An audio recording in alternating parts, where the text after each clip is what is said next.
A'udzubillahi minasyaitonirrajim. Bismillahirrahmanirrahim. Assalamualaikum warahmatullahi wabarakatuh.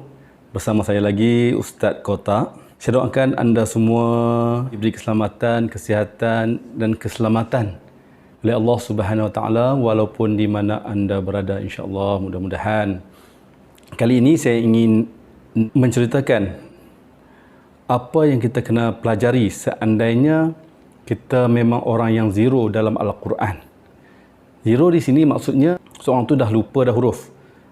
Nak membaca, kalau ayat-ayat sambung pun memang tak boleh nak baca, bukan tak boleh nak baca, nak sebut pun tak boleh dah gagap sangat-sangat dah. Bagaimana nak bermula untuk membaca Al-Quran ini? Itu yang penting. Selalunya orang akan bertanya, macam mana kita nak memulakan bacaan Al-Quran? Dari mana sebenarnya? Itu yang saya akan buat perkongsian pada kali ini. Kalau kita rasa diri kita memang zero Al-Quran, okay? Al-Quran ini kalau boleh kita nak baca bagi cantik, walaupun orang cakap tak semerdu suara yang ada tu, tapi nak bagi bacaan, nak cantikkan bacaan, maksudnya kena tahu tajwid, kena tahu daripada segi makhraj hurufnya, kena tahu daripada sebutan-sebutan hurufnya, gitulah. Jadi bagaimana kita nak memulakan Al-Quran kalau kita memang zero sangat-sangat, tak tahu nak cari mana, tak tahu nak ke mana tempat kita. Jadi saya nak sharekan, okey, jika anda memang zero Al-Quran ni, maksudnya tak tahulah nak mula pada mana. Anda mesti tahu, untuk step belajar Al-Quran, mesti kita bermula pada kenalkan huruf-huruf dahulu. Huruf-huruf yang kita panggil huruf hijaiyah, iaitu di mana huruf-huruf tu ada alif, ada ba, ada ta, ada tha, kan?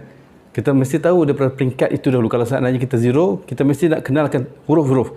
Sebab untuk membaca Al-Quran, mesti kita kenal huruf. Kalau tak kenal huruf, kita tak boleh nak baca Al-Quran. Jadi, nak baca Al-Quran mesti bermula dengan kenal huruf. Jadi, kalau memang kita memang dah huruf tak kenal, ataupun huruf kenal tetapi nak membaca, nak sebutan dia pun dah tak betul, kita cari kelas yang mana basic untuk kenal huruf. Kenal huruf ni sekejap saja. Kalau kita tahu sistem dan teknik dia, cepat sangat kita nak kenal huruf itu. Huruf tak banyak pun, tak banyak, lebih kurang ada 27, 28 huruf saja. 27, 28 huruf, 29 huruf, gitu saja. Tak banyak. Jadi, kalau 27 huruf anda boleh kuasai 27 huruf itu, dengan mudah, insya-Allah anda boleh baca Quran. Itu yang pertama. Yang pertama, step pertama mesti kenal huruf. Yang kedua, tanda-tanda dalam Al-Quran. Baris Al-Quran. Dulu kita pelajari baris atas, bawah, depan, betul? Kan ada baris double, ada baris dua, ada baris satu. Yang kedua, mesti kenal tanda mati. Tanda mati Al-Quran. Mesti kenal. Mesti tahu apa purpose, apa fungsi tanda mati itu. Yang ketiga, ada simbol-simbol lain lagi dalam Al-Quran. Ada simbol yang seperti misai, yang kita nampak macam bentuk. Ada simbol lagi, simbol yang ada boleh kecil itu.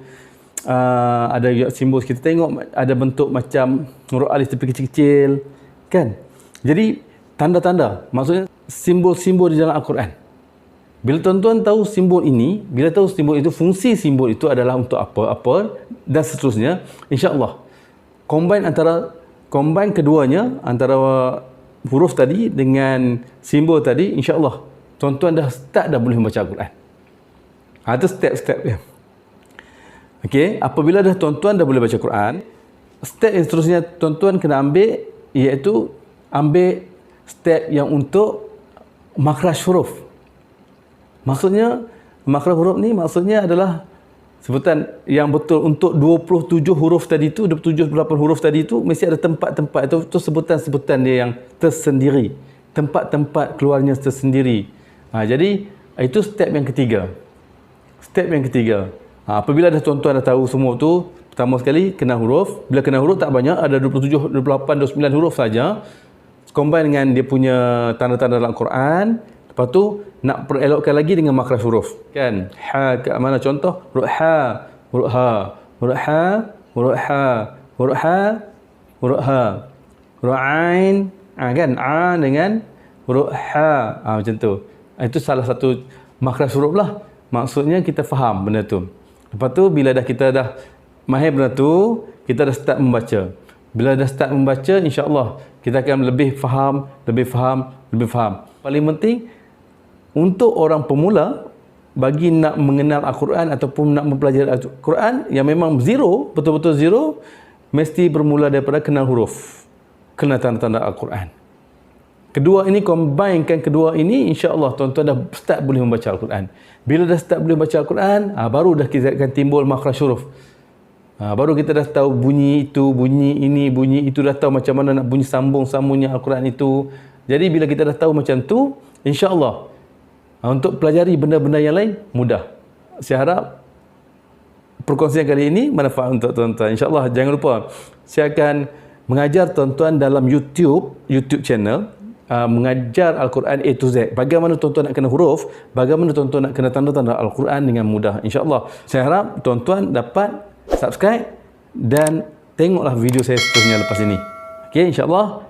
Sampai jumpa lagi. Assalamualaikum warahmatullahi wabarakatuh.